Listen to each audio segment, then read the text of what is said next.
Well, here we are, week 21. And I have to tell you, this card, this fable, the fable of the bronze god, is probably one of the fables that's nearest to my heart. And it is a story of personal recovery from growing up too fast, having to take on being an adult way before its time.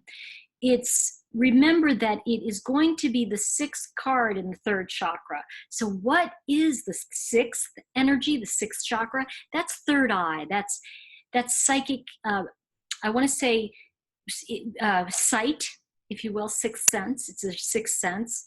It's also family dynamics. And I feel that this particular card in this sixth position of the yellow cards really takes that on for us. And bronze god, you can see Darnell. He is the older man here, but he's also the young boy. And in this fable, you can see that he's actually crossed over. He's gone into the heavens, and he has met his inner child.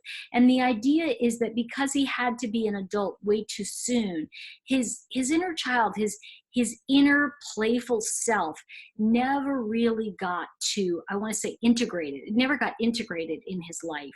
And when I see this card, this fable, a lot of times, and I see this a lot, by the way, it really is for people who are actually working on themselves and who actually are in their recovery. Just keep having hair on my face, I'm sorry. And the thing that happens when we are exposed, I want to say, when people are exposed to child abuse, and when I say child abuse, it's really being denied our own identity.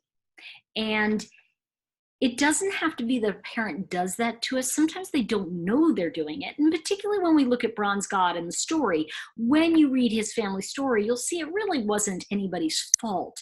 It really happened because of the circumstances around him. And that becomes important as well, because there's really no one to blame for him losing his childhood, for him not having that time.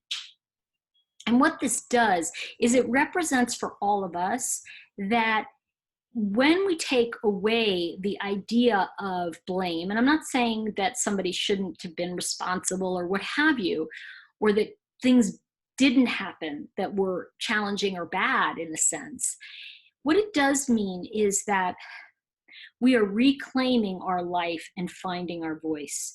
So one of the things that's most fascinating to me about the Facade fable is that the quote from the card itself is, "This isn't who I am." And so it is a lot of, in this fable, a lot of time can be seen beyond just the story, where he was playing out parts of him that he had to play out because those were the roles he was given. But it may not have been who he really was. And so ultimately in this fable, it really is about uniting with the part of us that we lost. And that doesn't mean we're going to die. It means that we're uniting with our own intuition, our own, remember, when instinct meets intuition, it is a very powerful combination, because now it's a sixth card, sixth chakra, sixth card in the third chakra. So because we're in the sixth chakra, the sixth card in the third chakra, we really look at family of origin healing.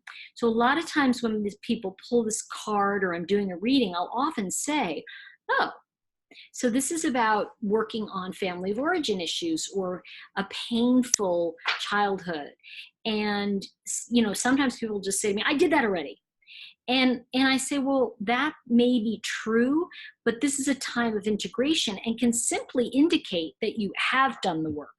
So it's not necessarily that something bad is going to happen. It may mean that you've done this and that this is the path you're on. Now, a lot of times what I'll see is, like, especially if I do the 3-card spread of darkness, dawn, and light, here in the first position, I'm really seeing this as what's in our darkness, where we're coming from. And it can be that that person in the darkness has done that work, and this foundation of integrating who we are. Part of this for me, just to give you an idea, is when I actually reclaimed my sense of humor. And I was able to say to my father, really?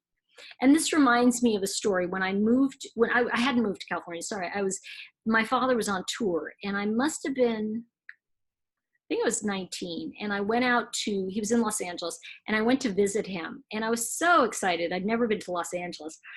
Actually, I'd been there when I was 16, but not to visit my dad. So I was in California, and he had a rental car, and I said, oh, can I drive? And he's like, okay. And I drove to the mall, and we were shoppers, and I took the car and I started to back into a parking place. And he said to me, you know, this is illegal. I said, what are you talking about? He said, it's illegal to not do head-in parking in California. What? He said, yeah, you can't face out. You have to pull into a spot. You can't back into it. I just looked at him, and I said, oh, is this something that we're making up because you don't like that I park this way? And he went, maybe.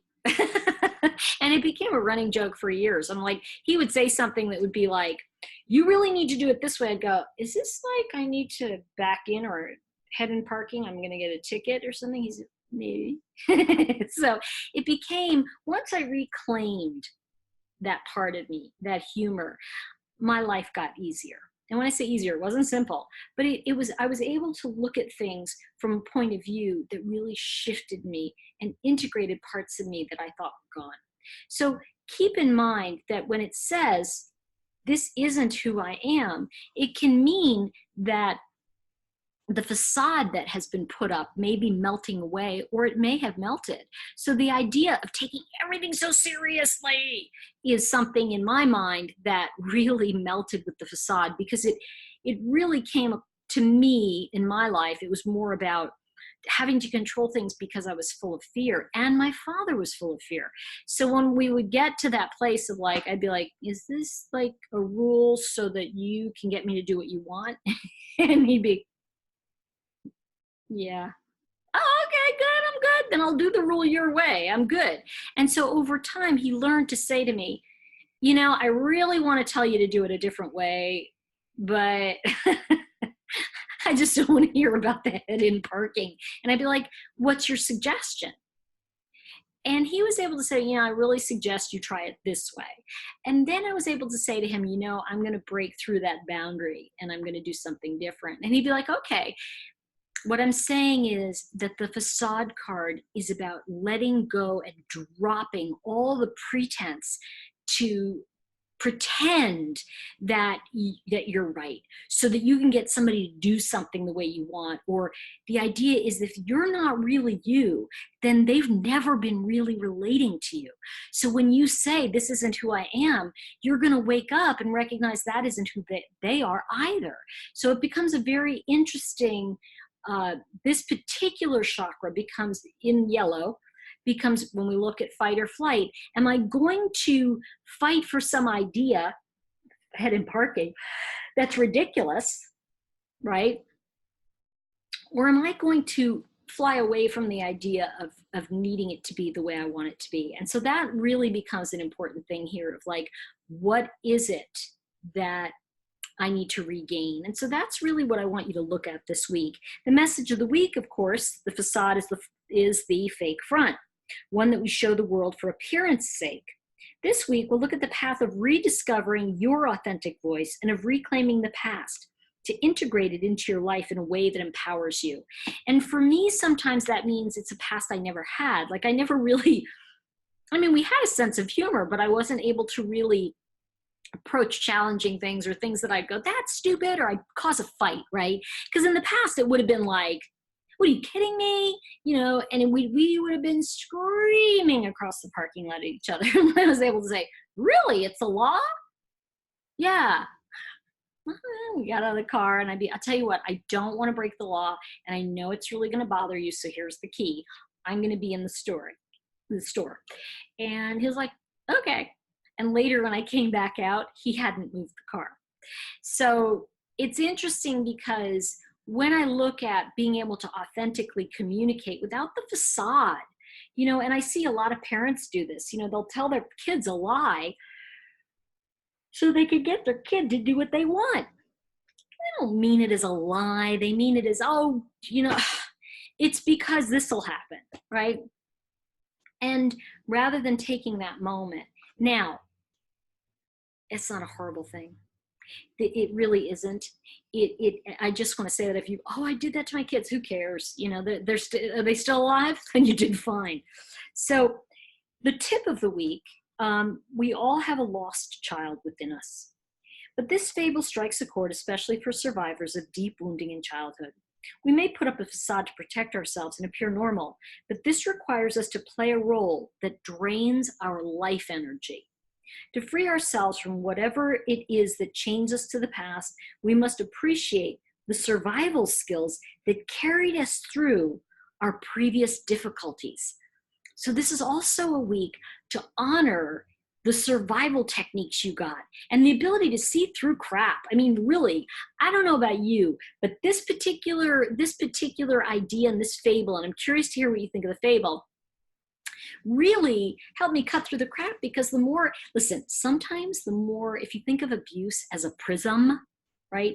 And we put it, that prism, which is like just, we put it up to light, and it becomes refracted light, and the light shoots in all different areas, and it becomes this beautiful, I want to say, way to see light. Well, it's those broken parts that become the beauty and the tapestry of who you are. So it's not necessarily a bad thing. It's just a thing of like, ooh, what can I do? You know, we can see through the crap. So please don't try to pull, but you know what it is? Don't blow smoke in my face when I'm the queen smoke in your face person. You know, that's kind of what it is. And let's see, what did I want to say here? Okay. The biggest question I'm going to ask you this week, and I'm not going to read you the rest, it's just this one thing, and I want you to think about this. The query this week becomes, are you caught up in a life that you're not happy with? And if it's not an entire life, are you caught up in a pattern you're not happy with? So I'm going to invite you to do all the exercises this week, but I am going to also really invite you to look at